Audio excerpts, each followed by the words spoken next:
সকাল সকাল ফোনটা বেজে ওঠায় ঘুম চোখে কতটা বিরক্তি নিয়ে বাঁ হাত দিয়ে মাথার আশেপাশে হাত তুলে পেলাম ফোনটাকে। রিসিভ করতেই ওপাশ থেকে সুনন্দার ঝাঁঝালো চিৎকার, কী রে, তুই এখনও ঘুমোচ্ছিস? আরে 7:30 বেজে গেছে তো। মনে পড়ল আজ ওর সাথে ওর বাপের বাড়িতে আমার জন্মাষ্টমী উপলক্ষে নেমন্তন্নর কথা। অতঃপর একটা লম্বা হাই তুলে উঠে বসলাম। ফোনে জানালাম 30 মিনিটে স্নান সেরে রেডি হয়ে স্টেশনে আসছি। ও ততক্ষণে আমার ছুটির দিনের সকালের নিদ্রাটা অসময়ে ভাঙিয়ে আশ্বস্ত হয়ে ফোন রাখল। আমাদের বাপের বাড়ির পাড়ায় স্কুলটিতে আমার এই বান্ধবীটির সাথে আমি ক্লাস 1 থেকে 10 অবধি পড়েছিলাম। পরে আমি কলকাতার দিকে চলে আসি মায়ের সাথে। মাঝে বেশ কয়েক বছর যোগাযোগ ছিল না ওর সাথে।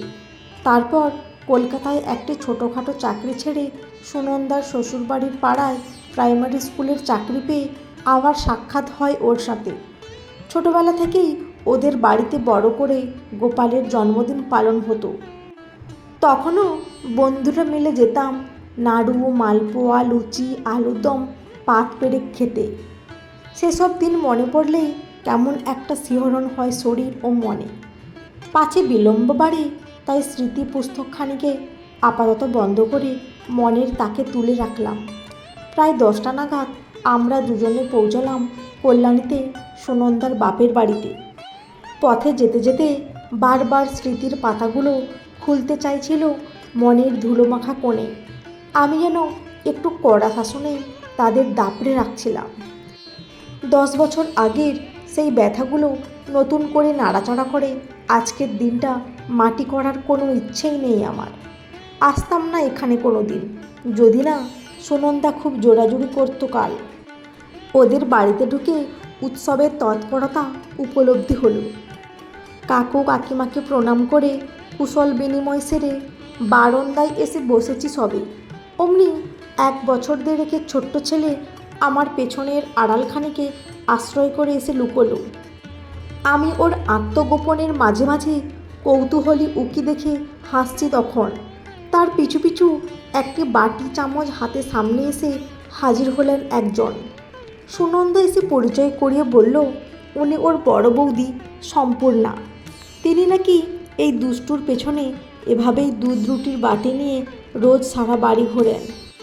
আর সেও নিত্য নতুন লুকাবার জায়গা খুঁজে ফেরে। আজ আমাকে পেয়ে তার ছোট্ট মনে খুব কনফিডেন্স ছিল।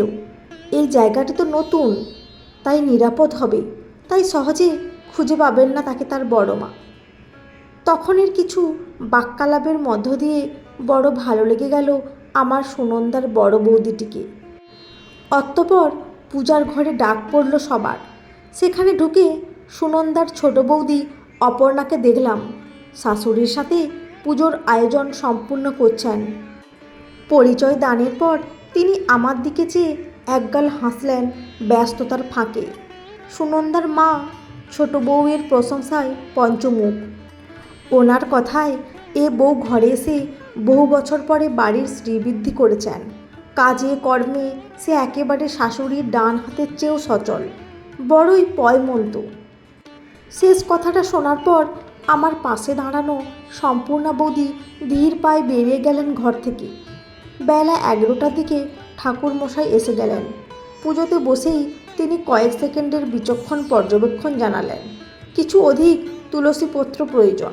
কথাটা শুনেই বড় বউ উঠতে গেলে সুনন্দার মা মেয়েকে ডেকে বললেন, শুনু, তুই যা তো।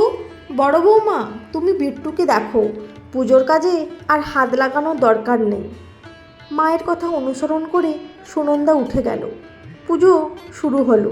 ঘরে সুনন্দার বাবা ও বড়দা এসে বসেছেন তখন। ছোটদাকে ওদের মিষ্টির দোকান সামলাতে হয়। আজ সেখানে ব্যবসা বেশি, তাই তিনি বাড়িতে অনুপস্থিত। সুনন্দার মা ছেলে কোলে নিয়ে ছোট বউকে ঠাকুর মশাইয়ের পাশে বসতে বললেন। দেখলাম বিট্টু তার বড় মায়ের কোল ছাড়তে অনিচ্ছুক, তাও এক প্রকার বুঝিয়ে সুঝিয়ে তার বড় মা তাকে নিজ জননীর কোলে পাঠালেন। এই 1 ঘন্টায় শিশুর বড় মাকেই আমি তার স্নান, খাওয়া, আদরে বায়না মেটাতে দেখেছি ধৈর্য সহকারে।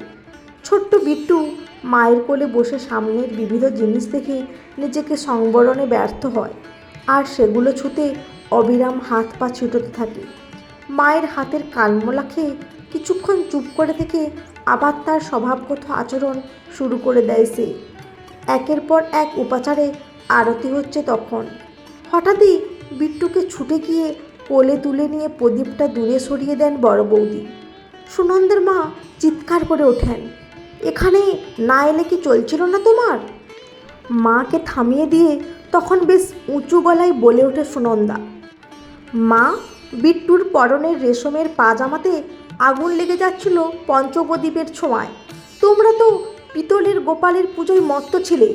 বড় বৌদি যে তার মানস গোপালের দিকে ঠায় নজর রাখছিল সেটা বুঝতেই পারোনি, আর বুঝবেই বা কী করে? তোমাদের অনুভূতিগুলো তো নিষ্প্রাণ, সংস্কারাচ্ছন্ন। কথাটা শোনা মাত্র সুনন্দার মা আর ছোট বৌদি বলে উঠলেন, সে কি, কোথায় দেখি? আমি চেয়ে দেখলাম বড় বৌদির দুচোখ তখন ছলছলে। বিট্টুকে কোল হতে নামিয়ে আবার দরজার দিকে চলে গেলেন তিনি। তার স্বামীটি ঘরের এক কোণে মেরুদণ্ডহীন জড়বোধ বসে আছেন তখন। ঠিক আমার বাবাকেও যেমন বসে থাকতে দেখছিলাম আমার 7 বছরের ছোট ভাইটা রাস্তায় অ্যাক্সিডেন্টে মারা যাওয়ার দিন। ঠাকুমা সেদিন অবলীলায় নিয়তির পরিহাসে নাতির অকালে চলে যাওয়ার জন্য দায়ী করে এক সদ্য সন্তানহারা জননীকেই অকথ্য ভাষায় দুষছিলেন।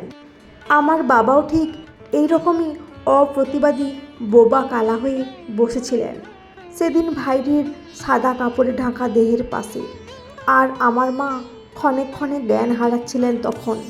কি আশ্চর্য, এই 10 বছরে আমরা প্রযুক্তির প্রয়াসে কতখানি আধুনিক হয়ে গেছি, অথচ 10 আলোকবর্ষ আগের কুসংস্কারচ্ছন্ন চিন্তাধারা থেকে এখনও সরে আসতে পারিনি এতটুকুও।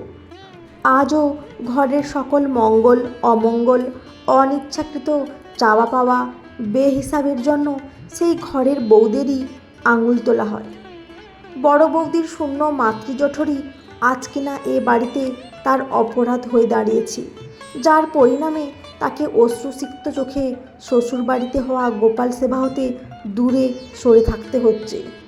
তৃষ্ণার্ত মাতৃত্ববোধকে অবমাননা করে এ কোন মায়েরা গোপালের জন্মদিন পালন করছেন?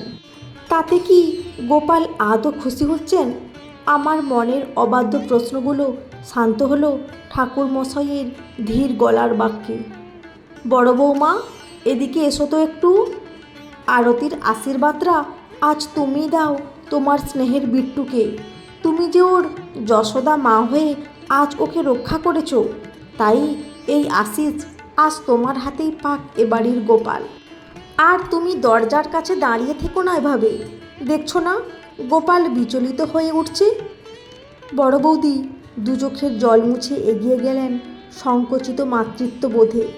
সেদিন বিকেলে সুনন্দাদের বাড়ির ছাদে গিয়ে একটু হাঁটতে গিয়ে দেখি বেশ কয়েকটা মাটির টব আছে সেখানে, কিন্তু সবই খালি, একটাতে শুধু তুলসী গাছ লাগানো। আমি সুনন্দাকে ডেকে জানতে চাইলে ওর বড় বৌদি এসে বললেন, ওগুলো আমার শখে কেনা গো, আমি বীজ ছড়িয়ে দিই গাছ হওয়ার জন্য, প্রতিদিন জলও দিই, কিন্তু এমন কপাল আমার দেখো, একটা বীজেরও অঙ্কুরোদ্গম হয় না। আমার মতোই বাঁজা সব, অথবা হয়তো আমার ছোঁয়াতেই। কথাগুলো বলতে বলতে অজান্তেই নিজের প্রতি নিজের একটা ঘৃণা উগরে উঠছিল তার। তখনই হঠাৎ একটি টবের দিকে চেয়ে আমি বলে উঠলাম, বৌদি দেখো, অঙ্কুরোদ্গম হয়েছে, 3-4টে পাতাও বেরিয়েছে। কথাটা শোনা মাত্রই বৌদি উল্লাসিত হয়ে ওঠে, এ তো কয়েক সপ্তাহ আগে ছড়ানো কুমড়োর বীজ গো। 7 দিন নিজের শারীরিক অসুস্থতায় ছাদে আসতে পারেনি, আমার স্বামী এসে জল দিয়ে গিয়েছিল। তাহলে আজকে এত বছরে আমাদের মিলিত চেষ্টায় নতুন জীবনের সৃষ্টি হতে চলল। তাহলে কি গোপালজির কৃপায় এবার আমার মাতৃত্বের বীজও অঙ্কুরিত হবে? আমি কি সম্পূর্ণা হয়ে উঠতে পারবো এ জীবনে?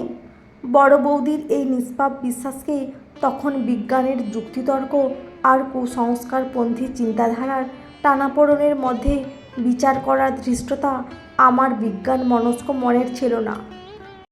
শুধু দূরে চেয়ে দেখলাম পশ্চিম আকাশে তখন অস্তমিত সূর্য যেন আগামীর আশার অঙ্কুরিত প্রতিশ্রুতি দিতে দিতে ডুবছে, আর বৌদি হাতের আঁচলায় করে জল নিয়ে সযত্নে শিশু বৃক্ষটির গোড়ায় ঢালছে।